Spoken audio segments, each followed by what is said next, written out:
Today we're going to talk about one of Marvel's most beloved and significant characters. Well, beloved and significant to me. Darkhawk, Heart of the Hawk was released on April 14th, 2021. Heart of the Hawk celebrates 30 years of the character, and I've been a fan since issue number 3, which came out in 1991. I was 8 years old, and it was the very first comic I ever bought. By reviewing Heart of the Hawk, I'm able to talk about the origin of Darkhawk, what his 30 years as a Marvel superhero has looked like, and what is to come in the character's future. You see, the character of Darkhawk is getting a new beginning. A new #1 issue is coming this Wednesday, August 25th. Before we get to that, let's talk about Chris Powel. The 30th anniversary issue, Heart of the Hawk, is broken into 3 stories, each focusing on a time in the life of Chris Powel, the original Darkhawk. The first story, Cry of the City, was written by Danny Fingeroth, who was the original writer of the Darkhawk book. The story was illustrated by Mike Manley, who created Darkhawk with Tom DeFalco all the way back in 1991. Cry of the City feels like a very typical first issue 90s comic, the kind of stuff I grew up on. The artwork is fantastic, especially Darkhawk's character design. We get to see all of those aspects of Darkhawk's armor being put into use within this one short story. In this narrative-heavy story filled with exposition, we learn about the origins of Darkhawk's armor as well. Chris Powel is a teenager from Queens, New York. His entire world is rocked when he watches his policeman father accept a bribe from crime boss Philippe Bazin at an abandoned amusement park. His world is rocked yet again when he discovers a mysterious amulet. The amulet gives Chris the ability to swap places with an android. Chris's body goes to null space, where the android is normally kept, and he's able to control the android's body with his mind. In Cry for the City, we get a story that was very common within the 50 issues of the first Darkhawk comic. Chris is busy trying to keep the peace in his life. He has to look out after his 2 little brothers and his mother after his father has gone missing. The fact that Chris is a teenage superhero with a chaotic home life is very reminiscent of early Spider-Man comics. I think this was a great approach for Tom DeFalco, Mike Manley, and Danny Fingeroth. As a kid who loved the character of Spider-Man, my affection for the character quickly passed over to Darkhawk. They knew what they were doing. The cover for issue 3 of Darkhawk featured Spider-Man square in the middle. I thought it was a Spider-Man book and convinced my dad to buy it for me. They hooked me in, just like Darkhawk's grappling claw. So let's talk about Darkhawk's design and powers. In the android body, Chris is able to instantly sprout razor-sharp wings and fly.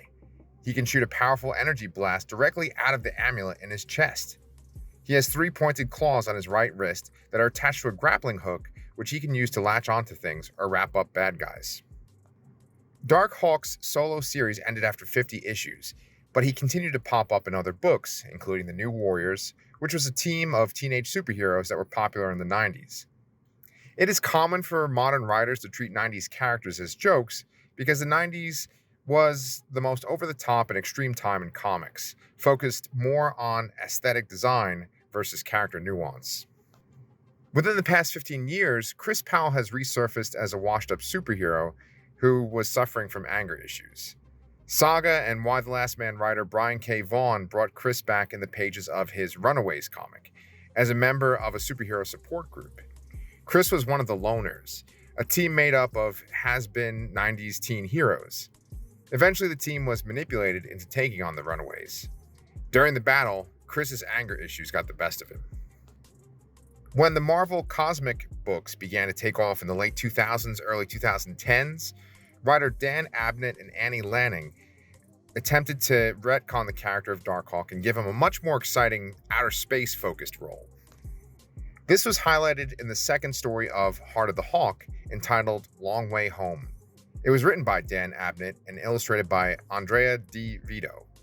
During the cosmic war known as the War of Kings, Chris was found by another Darkhawk named Talon. Talon persuaded Chris to leave Earth to learn more about his amulet and the android he swapped bodies with.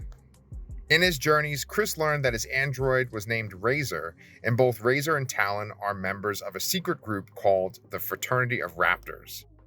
The Raptors were secret assassins considering themselves the curators of history and the custodians of the future. The Raptors worked with the Shi'ar Empire from the X-Men comics, which made a lot of sense considering that the Shi'ar are bird-like humanoids that worship two bird-like deities.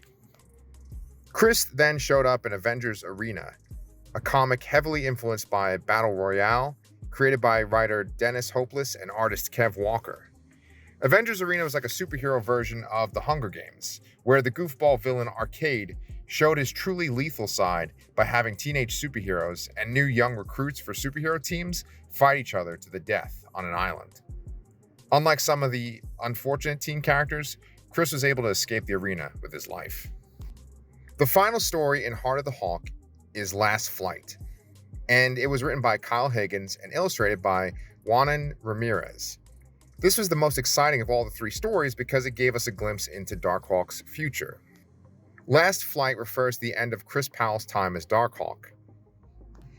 In the future, Chris finds himself at the edge of space, talking to himself about the upcoming Shadow War, whatever that is, and how it will consume existence. He's able to record all of his memories, all of his experiences as Darkhawk, onto his amulet and send it into null space. His hope, just before his ship is destroyed and he is wiped out, is that the amulet will find a new bearer. So what is the Shadow War, and what happened to Chris? Who is the new Darkhawk going to be? Well, Kyle Higgins and Juanan Ramirez are about to answer those questions for us with Darkhawk #1 coming out this Wednesday. We are getting a brand new wielder of the amulet, Connor Young. He is going to swap bodies with the Darkhawk android now, but there's a catch. Connor has just been diagnosed with multiple sclerosis. I'm really intrigued as to how this condition is going to affect him as Darkhawk. I have complete and utter faith in Kyle Higgins. Kyle established the Mighty Morphin Power Rangers universe for Boom Studios, taking those characters and the Power Rangers mythology to a new level. He has also taken on another tokusatsu character for Marvel Comics, Ultraman. And then for Image Comics, he created his own tokusatsu-inspired superhero, Radiant Black. In each of these examples, Higgins has taken teenage or young adult characters that either morph, get covered in armor, or swap bodies with metallic humanoids and use them to tell stories that are very exciting and compelling. With Power Rangers and Ultraman, he has elevated the existing material.